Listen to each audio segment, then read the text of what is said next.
Yo, what is up, peeps? Welcome back to another video. Wow, I'm barely gonna make it by these bikers with this trailer. There we go. But I got a few jobs today and we're finally getting busier. This month has been the best month I've ever had by far, and it's been pretty consistent the past 2 weeks where I've been getting 1 or 2 jobs a day, which is nothing crazy, but I mean, it's good. There's a few days I've had 3 jobs, and even a few days I've almost broken $1,000 in profit. I definitely broke it in revenue. But I'm gonna talk about the jobs today, how much we make, and then taxes and everything, how I did that on TurboTax. But right now I gotta hop back on my GPS because I'm almost to this first job and I don't wanna get lost. Right on the beach. All right, so this is everything, and I can't hit the dang trailer in the parking garage because there's only one entrance and this is way too tight to turn around. And there's way too many nice cars to try, so I guess we're gonna have to wheel these all the way to the entrance. Really not much though. I'll just get this in 2 trips. I'll throw that on top. All right, so we are on to the next job now. That first one was 90 bucks, but I got a little rant for you guys. So I got there and there was a lot more involved. There was a parking garage that was like a football field long, and I couldn't get my trailer in there because it was too tight. So I had to park out front, and I just had to dolly all the mini fridge and the trash compactor all the way down that parking garage and make multiple trips. And it was a lot more work, and I kind of knew that was going to happen before I went and talked to the lady. So I was like, hey, listen, there's a lot more involved here than what you explained over the phone, so it's probably going to be an extra 10 bucks. And she also wanted to add an extra item, which I was just throwing in. I was adding an extra 10 bucks because how much labor was involved, which it wasn't a lot, obviously, because I'm using a dolly, but still, in the junk removal business, you charge more when you have to haul stuff over a certain distance or way longer of a distance. You know, that's just what you do. Everyone does it. Everyone I've talked to does it. Yeah, and she was like, well, if we take off the bed frame, which was the thing she was adding, but it was right next to the front door and it's all metal, so I didn't really care. So like, if we take off the bed frame, can you go back down to 80 bucks? And I was like, I mean, I guess. So I went back down to 80 bucks, and then when I come back up for the second trip, she's like, oh, actually just add the bed frame and I'll give you the extra 10 bucks. And I was like, all right. The moral of the story is that was a multi-million-dollar place. Tons of nice cars in that parking garage. Super nice condo on Clearwater Beach, which was like a super expensive area to live. And I know she lived there because I was asking her questions about her house and everything. And it always seems like it's the wealthiest people that don't want to pay up, which I get. You're probably gonna be like, oh, well, that's why they're wealthy, because they don't waste their money. She wasn't wasting her money. She was asking for a service and wanting not to pay for it or paying for the going rate. And it seems like to me, it's always the wealthier looking kind of people that never want to pay the full price and always trying to work a deal. And then you get to these normal average Joes and they're always forking out the money. They don't mind paying for the service because they understand that, like, you're gonna charge what you're gonna charge. And I'm super cheap. I'm probably in the lower end of the price in town. Not the cheapest guy in town for sure. There's definitely people cheaper than me, but I ain't no college hunks or 1-800-JUNK. I'm not charging those kind of prices. I'm sure they'd be at $150 at least, $200 to remove what I just removed. So yeah, let me know what you guys think. If anyone in the trades, if you run into this problem pretty often. I mean, it's not really a problem, but if you run into this often, I know a lot of you that own junk removal businesses watch my stuff, and I love hearing your opinions about things I come across. Besides that rant, not a big deal. I just wanted to say it, just, you know, more content and hear what you guys have to say. But we're on to the next one, about 20 minutes out. This one should be probably, I'm guessing, around a $100 job, so another small job for me. But this one will be straight profit because that first one was 90 bucks, and that'll cover marketing for the day and gas, so we're good. All right, we are at the next job. See if I can get some footage here.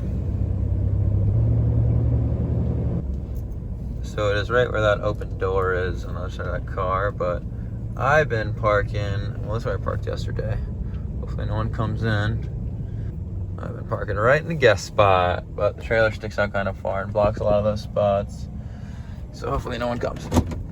Pack in my back, and then the battery makes the defibrillator vibrate, and the vibration go to my brain to cut the pain off of my back. I have a remote control, and then I have to occasionally charge in my body. I have a battery.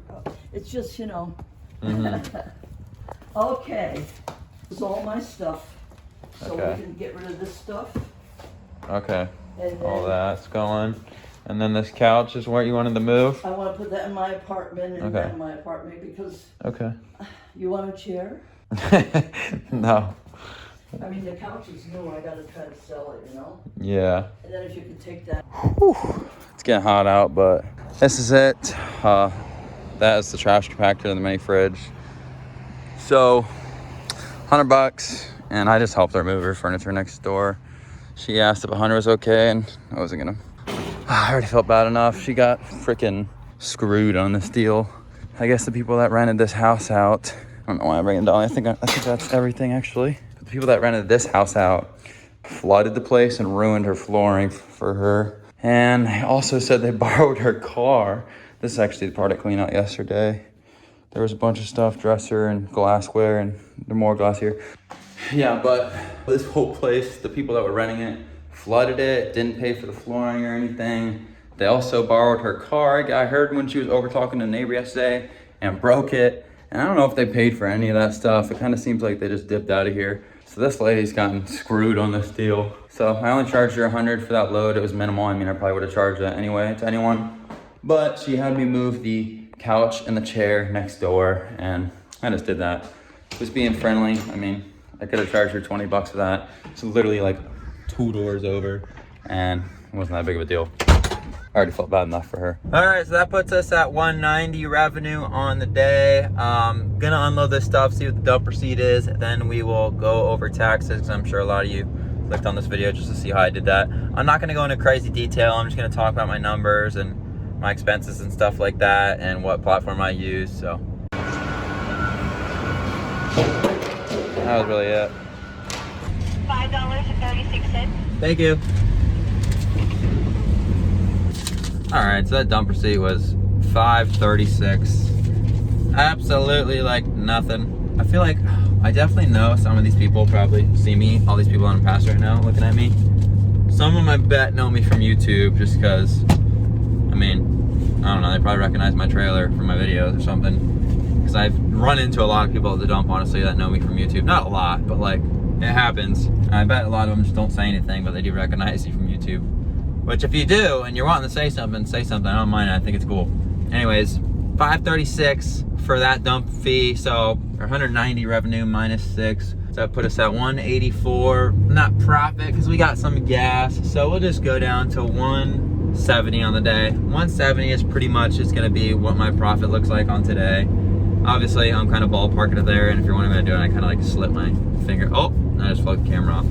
I kind of like slipped my finger on a piece of glass when I wasn't paying attention to the trailer. Broke a lamp. Nothing bad. The second cut I've got today though. What am I doing? I'm just being reckless. But yeah, pretty much like 170 bucks profit on the day, nothing crazy. Let's hop into the taxes real quick and then we'll end this off. Platform I use, TurboTax. I'm not gonna recommend it. If you are doing it yourself, I will recommend it. It's easy, it's super simple. I mean, they all are nowadays. The only reason I'm saying I'm not gonna recommend it is because if you're making a lot of money in junk removal, like you're almost making 6 figures or something, you probably should get an accountant because you want to do everything like right and show how much you're making so you can qualify to get those new dump trailers, qualify to get that $80,000 Isuzu truck if that's where you're at in your junk removal career. Me, personally, I made under 30,000 last year. It was my first year. I had no clue what I was doing. I wasn't pushing the marketing like I am this year. This year, I'm trying to at least triple my numbers, hopefully quadruple them. Depends if I can find employees or not, because that seems like it's gonna be the biggest holdback for me. But anyways, the taxes, I did TurboTax. Walks you through, super simple. You hit self-employed, and then you select what you're using, if you're using an LLC or a sole proprietorship, whatever you're using. I'm doing LLC, that's how I did it. So I click the LLC, then it walks you through some other stuff, all your information, you gotta put it all in. Then it gets you to the section to where you plug in your expenses, and I obviously had business startup, I had advertising, I had equipment costs, which would be trailers and everything. I had some vehicle expenses. It even had a part where you plug in how many miles you put on your truck during work, you think. I kind of just underestimated it, so I wouldn't get in trouble. I only put 5,000 miles, which I don't know, I feel like I probably put 5,000 miles on my truck in 2021 working. And then I also had some other revenue, like I put like, I think like $3,000. No, I think I put like $5,000 for the couch flipping, because I was doing that in the beginning of this year and I probably made close to around that. And I think I put like $1,500 for just stuff I do with my dad, because I was doing a decent amount of stuff with my dad in the beginning of the year, and I just put like $1,500 bucks for that. Obviously it wasn't probably perfect. I had all my expenses. I had all my dumper receipts. I had just added them all up. I had my JRA costs because they billed me December 25th, so that actually technically was in 2021. I had my Google AdWords. If you could just pull up the whole year 2021, it shows you exactly how much you spent.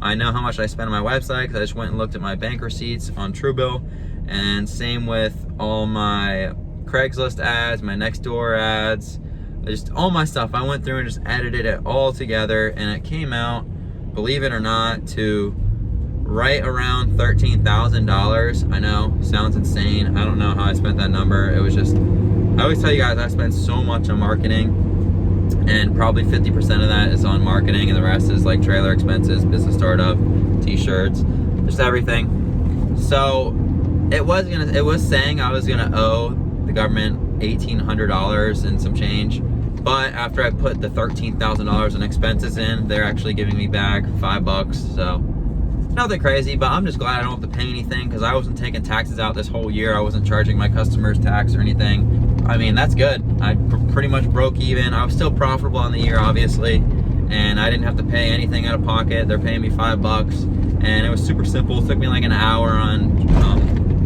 TurboTax. Not complicated at all. So if you're not making anything crazy, I'm not financial advisor. This is all just what I did. I'm not telling you to do any of this. If it's your first year in business, I wouldn't take it too seriously. You're probably not going to have to hire a CPA. They're so expensive nowadays. Next year though, like I said, I'm trying to do a lot bigger numbers, so I probably will hire an accountant and everything to help me out and just get me the best bang for my buck. So I want to qualify for that nice truck next year, hopefully, those dump trailers and all that jazz for a house. I want to do it all right, so I probably will get a CPA. But yeah, that's how I did it, and that's today. My gosh, this road is so bumpy. That's today's little junk removal vlog. I hope you guys enjoyed. If you have any questions or anything, just drop them in the comments as always. If you could, hit like and subscribe if you haven't already. It helps my channel out tremendously. And that's all I got for this one, so I'll see you guys in the next one. Peace.